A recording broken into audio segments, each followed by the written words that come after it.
पुढील 11वा बाबांचा संदेश। एखादे शास्त्र सांगितले जाते ते सर्वांसाठीच असते। ज्ञानेश्वर माऊलींनी ज्ञानेश्वरी सांगितली ती सर्वांसाठी, भगवान श्रीकृष्णाने भगवद्गीता सांगितली ती सर्वांसाठीच। मग सर्वांना त्याचं ज्ञान झालं का? जे श्रद्धावान आहेत त्यांनाच ज्ञान झालं। अनेक प्रमाणित आणि आदर्श शास्त्रापैकी भगवद्गीता आणि ज्ञानेश्वरी ही सर्वोत्तम शास्त्र अर्थात ग्रंथ आहेत। पण पशुवत सारख्या माणसांना प्रमाणित शास्त्रावर श्रद्धा पण नाही आणि विश्वास पण नाही, म्हणून ती मंडळी कर्मबंधात अडकलेत। काही लोकांना जरी शास्त्राचे ज्ञान असले, शास्त्रातील संदर्भ देत असले तरी वास्तविक ज्ञानाबद्दल त्यांची श्रद्धाच नसते। त्यामुळे त्यांच्यात भगवत भाव तयार होत नाही, म्हणूनच त्यांचे पतन होते। इहलोकी किंवा परलोकी कोठेच त्यांचे कल्याण होणार नाही। मनुष्याने श्रद्धापूर्वक शास्त्रविधीचे गुरुवचनाचे पालन केले तरच दिव्य ज्ञानाची प्राप्ती होते। संशयखोर राहून गुरुनिष्ठा नसेल तर मनुष्याला आध्यात्मिक उद्धाराच्या बाबतीत कोणत्याही प्रकारचे स्थान नसते। तुमच्या बाबतीत सांगायचं झालं तर गीता, ज्ञानेश्वरी, भगवतभाव या ग्रंथाची निर्मिती केवळ तुमच्यासाठीच झाली आहे, म्हणून तुमचा त्यावर विश्वास आहे। त्या बाबतीत तुम्ही श्रद्धावान आहात। तुम्ही शास्त्रविधीचे आणि गुरुवचनाचे पालन करते आहात, म्हणून तुमच्याकडून सद्गुरू सच्चिदानंद श्रीपाद बाबांचा पुण्यतिथी सोहळा उत्तम प्रकारे होत आहे। त्रिभुवनात याची चर्चा होऊन सर्व देवदेवता मंडळी आवर्जून या सोहळ्यात उपस्थित होणार आहेत। त्यांचे आदरपूर्वक स्वागत करण्यासाठी सज्ज होऊया। या वर्षी बाबांचा पुण्यतिथी सोहळा साताऱ्याला होणार आहे। रागिनीताई म्हणतात, गोजे गावात श्रीपाद बाबांच्या पुण्यतिथी सोहळा साजरा होणार म्हणून शिंदेताई हर्षभरीत होऊन म्हणतात, या गोजेगाव क्षेत्री झाले संत महात्म्यांचे आगमन। गोजे गावात आला आनंदाचा पूर। आपण सारे घेऊ वाहून, यारे यारे लहान थोर, करू सद्गुरूंचे भजन। त्यांच्या सत्संगाने झाले अज्ञान दूर, रोमारोमात प्रगटले राम। त्यांनी देऊन दिव्य दृष्टी, पाना फुलात किळ्या मुंगीत दाखवला ईश्वर। माझ्या हृदयी सद्गुरूंचे अधिष्ठान, त्यांच्या कृपेने आज झालो आम्ही धन्य। त्यांच्या चरणावर घालू लोटांगण। महात्म्यांना वाटते या ज्ञानापासून कोणी वंचित राहू नये। सद्गुरूंची शिकवण, विषय आणि प्रयोजन घ्या समजून। करा बारीक विचार, करा सूक्ष्म विचार, कर्माचा संबंध घ्या समजून। हा सद्गुरूंचा निरोप। यारे यारे लहान थोर, करू सद्गुरूंचे भजन। कसा आनंदाने भरला हा दरबार, माझ्या मनीचे यात नाही काय, हा माझ्या सद्गुरूंचा निरोप। पुढील मोठे भाऊंचा संदेश। जय हरी बाबा।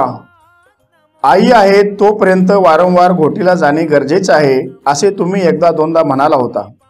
श्रीपाद बाबांच्या नंतर जिकडे आई आहे तिकडे आपण जायचं असा निर्धार ऐकायला आणि पाहायला मिळाला आहे।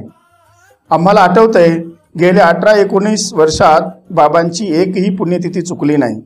सर्व विश्वात्मके देवे साधक मंडळींची मोठ बांधून पहिल्या दिवशी सकाळी सकाळी तुमच्याच हस्ते कार्यक्रमाचे उद्घाटन ठरलेलं असायचं। कार्यक्रमाची देणगी वेगळी आणि आईंच्यासाठी भेट वेगळी ठरलेली असायची। गुरुपौर्णिमेच्या निमित्ताने काही भेटवस्तू द्यायची तर ती आईंच्या हातातच द्यायची। आई आल्या नसतील तर घोटीला जाऊन आपण भेट देऊन आलो आहोत। कार्तिकी एकादशीला आईला पाकिट दिलं का असा प्रश्न तुम्ही पुन्हा पुन्हा विचारत होता, कारण श्रीपाद बाबांच्या नंतर त्यांचा वास आईंच्या रूपात आहे हे तुम्ही जाणले होते। ज्याला कालगतीचे ज्ञान आहे तो महापुरुष सर्व काही जाणतो। बाबांना जाऊन 19 वर्षे झाले तरी बाबांच्या मंदिराचे काम पूर्ण होत नसेल तर आपल्याला वैराग्याच्या गोष्टी करायचा अधिकार नाही असं म्हणून फक्त पोकळ पांडित्य करणाऱ्यांना तुम्ही सडेतोड बोललेले आहात। आपण देत आहोत पण इतरांनी हातभार लावावा असं आपल्याला वाटत होतं। अलीकडे आईंच्या नजरेतला भाव बाबा तुम्ही जाणला होता आणि त्यासाठी गडबड करत होता असं वाटत आहे। आता आईंचे श्वास कमी उरले आहेत ही जाणीव होऊन आम्हाला सर्वांना गेल्या वर्षी घोटीला घेऊन गेलात। बाबांच्या मंदिराचे काम वेळेत पूर्ण व्हावे, पैशाअभावी मंदिराचे बांधकाम थांबलं आहे हे जाणले तेव्हा लगेच हे घ्या 1 लाख असं म्हणून खिशातून काढून दिले। आपण साधकांनाही आवाहन केले तेव्हा बघता बघता 13-14 लाख रुपये जमा झाले। मंदिराच्या कामासाठी 6 लाख हवे होते पण रक्कम तर डबल जमा झाली। श्रीपाद बाबांच्या बद्दल एवढं प्रेम साधकामध्ये तुम्ही निर्माण केले आहे. लगेच पैसे द्यायचे, काम चालू करायचं आणि पुढली पुण्यतिथी नवीन मंदिरात साजरी करायची असं तुमचं नियोजन होतं. म्हणूनच लगेच 15 दिवसांनी पहिला 2 लाखांचा हप्ता व पुढे 15 दिवसात 2.5 लाखाचा हप्ता असे 4.5 लाख देऊन आलो. स्वतःच्या इंद्रिय तृप्ती करता गाडी बंगले घेण्याऐवजी सद्गुरू मंदिर असावे या भावनेतून आपले प्रयत्न होते. पण मंदिर वेळेत पूर्ण करण्यासाठी बाळासाहेबांना पूर्ण सूचना करूनही त्यांनी तुमच्या सूचनेकडे दुर्लक्ष केल्यामुळे तुम्हाला गोटीच्या कार्यक्रमातून अंग काढून घ्यावे लागले. त्याची खंत तुमच्या मनात लसत होती, मन व्यथित होत होतं, तरी तुम्ही धर्म सोडला नाही. म्हणून ती खंत महात्म्यांनी दूर केली असंच म्हणावंसं वाटतंय. सकाळी कॅप्टन सुरेश भाऊंचा फोन आला होता. हाच विचार आमच्या बोलण्यात आला. गेल्या वर्षभरापासून झालेल्या घटना तर राहूर येथील बापू गुरुजींचं कीर्तन याप्रमाणे झालेले आहेत. हा आमचा अनुभव आहे. गेल्या वर्षी तुम्ही आम्हा सर्वजणांना गोटीला न्यायचं प्रयोजन काय होतं ते आम्हाला समजलं आणि आता बाबा तुम्ही 22 जानेवारीला आईच्या हातात 2 लाख रुपयाचा बंडल ठेवला. त्यावेळी तुमच्याकडे पाहून आईंच्या डोळ्यातून आनंदाचे 2 अश्रू त्यावर पडले. तो क्षण आता आम्हाला आठवतोय. तो विलक्षण क्षण होता आणि तो शेवटचाच.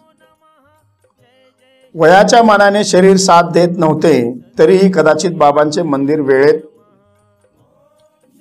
पूर्ण होईल व शेवटचा सोहळा पाहता येईल या हेतूने प्राण थांबवले होते. पण आता मंदिर होताना दिसत नाही, म्हणून मग आता विधी लिखिताविरुद्ध मला जास्त वेळ थांबता येणार नाही असे वाटून चव्हाण आईंनी बरोबर योग साधला. काही वेळापूर्वी समजलं की गोटीतला बाबांच्या पुण्यतिथीचा कार्यक्रम रद्द केला आहे. हे आईंना आवडलं असतं का? त्यासाठीच तर त्यांनी लवकर आटोपला आहे. बाबा तुमच्या मार्गदर्शनाखाली मात्र हा कार्यक्रम कराड, येळवला आणि गोजेगावला आनंदाने साजरा होणार आहे. त्यातच आईंना, संत मायबाप यांना आनंद वाटणार आहे. आपण जे काही करायचं ते सर्व केलं आहे. आपला कार्यक्रम ठरल्याप्रमाणे होईल हा तुमचा निर्णय पाहून आपणच विधीचे जनित आहात हा भाव दृढ होत आहे. श्रीपाद बाबांच्या मार्गदर्शनाखाली तुम्ही घेतलेले निर्णय योग्य ठरतात ही आमची सर्वांची प्रचिती झाली आहे. मनाची ये मनी गुंपियेला शेला, बाप रुक्मा देवी वरू विठ्ठले अर्पिला. श्रीपाद बाबांचा आशीर्वाद सांगताना राजादो बाबा म्हणतात, आतापर्यंत बाबांच्यावर तुम्ही भरपूर प्रेम केलं. बाबांच्या वरील प्रेमापोटी आपण काही पण करायची तयारी दर्शवली. गेल्या वर्षी बाबांच्या मंदिरासाठी पैसे जमा करायचं ठरवलं. त्यावेळी बाजीराव भाऊ लगेच म्हणाले, आमच्याकडून कमीत कमी 2 लाख. याचा अर्थ असा होतो कोणी नाही दिलं तरी मी देईल. दांगडे भाऊ म्हणाले, सगळा खर्च मी करतो. त्यावर मोठे भाऊ म्हणाले, बाबा कोण्या एकट्याचे नाहीत. असा उत्साह दाखवून प्रत्येक जणाने बाबांच्या वरचं प्रेम प्रगट केलं. बाबांच्या वर प्रेमाचा अभिषेक झाला. तुमचं हे सद्गुरू प्रेम पाहून या प्रेम अभिषेकाने बाबाने आशीर्वाद दिला. आता येथून पुढे मला काही देऊ नका आणि माझ्याकडे येऊ नका. मीच तुमच्याकडे येत राहीन. तुम्ही जिथं असाल तिथं मी असेन. तुम्ही जेथे आहात तेथे बाबा आहेत अशी प्रचिती मिळाली. पण मागे एकदा मी सांगितलं होतं, बाबा आमच्या पाठीशी नाहीत तर ते आमच्या बरोबर आहेत. ते आमच्या बरोबर आहेत म्हणून तर आमचे कार्यक्रम आमच्या नियोजनाप्रमाणे होतात. अर्जुनाला मागे ठेवून पुढे भगवान श्रीकृष्ण, तसं आम्हाला मागे सारून स्वतः पुढे होऊन आमचे सर्व कार्य बाबाच करत असतात असा अनुभव आम्ही प्रत्येकजण घेत आहोत. शबरीने निर्णय घेतला, मला दुर्जनांचा संग नको. भगवंतांनी लगेच स्वरूपाची रचना करून शबरीचा जाण्याचा मार्ग मातंग ऋषीच्या आश्रमाकडे वळवला. तसं आमचा सुद्धा निर्णय झाला. आम्हाला त्यांचा संग नको. तसं लगेच भगवंताने आमचा मार्ग सातारा मंडळींच्या पर्णकुटीत वळवला. त्या पर्णकुटीत भगवंताने आम्हाला ओंजारलं, गोंजारलं, प्रेमांजनानं नाऊ घातलं आणि सर्व व्यथा शंका दूर केल्या. किती आनंद झाला. तुकाराम महाराज म्हणायचे, हा सुख सोहळा स्वर्गी नाही. हाच अनुभव बाबांनी आम्हाला आणून दिला. मागे मे महिन्यात दुपारी कडक उन्हात साताऱ्यात पत्र्याच्या घरात बसून सत्संग केला होता, तेव्हा उष्णतेचा त्रास न होता AC रूम मध्ये बसून सत्संग करतोय असं वाटत होतं, आणि आता कडक थंडी असताना शेकोटीला बसून सत्संग करतोय असं वाटलं। तेव्हा याचं गूढ काय, रहस्य काय हे सातारकरच आम्हाला सांगू शकतील। ते असं कोणतं साधन वापरून परमार्थ करतात हे आम्हाला सांगतील का? शरण शरण सातारकरांनो, तुम्हा आलो गुरुभक्तानो, काय भक्तीच्या त्या वाटा, आम्हा दावाव्या सुबटा, असंच म्हणावं वाटतंय। धर्म म्हणजे काय हे समजून न घेता धर्मावर बोलणारे भरपूर आहेत। अधिकारी या शब्दाचा अर्थ माहीत नसताना अधिकारी म्हणून मिरवणारे भरपूर आहेत।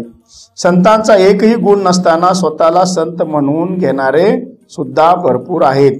गुरुभक्तीची लक्षणे नसताना गुरुभक्त म्हणून मिरवणारे भरपूर भेटतात। बाबांच्या विचाराने तुम्ही धर्मतत्व समजून घेतलात, धर्मतत्वाचे सर्व नियम आणि या सर्व अटी धारण करून गांडीवधारी अर्जुन बनून धर्म आणि विज्ञान यावर सडेतोड बोलू लागला। जन्म मरणाची धास्ती नाही आणि मोक्षाची गरज नाही या अवस्थेपर्यंत तुम्ही येऊन पोचलात। धन्य आहात तुम्ही, म्हणून तुम्हाला अनंत कोटी साष्टांग दंडवत। भगवतधाम, मोक्षधाम, श्यामबाला, सद्गुरुधाम ही अशी वेगवेगळी नावे असली तरी हे सर्व एकच आहे। अशा ठिकाणापर्यंत तुम्ही येऊन पोचलात। जय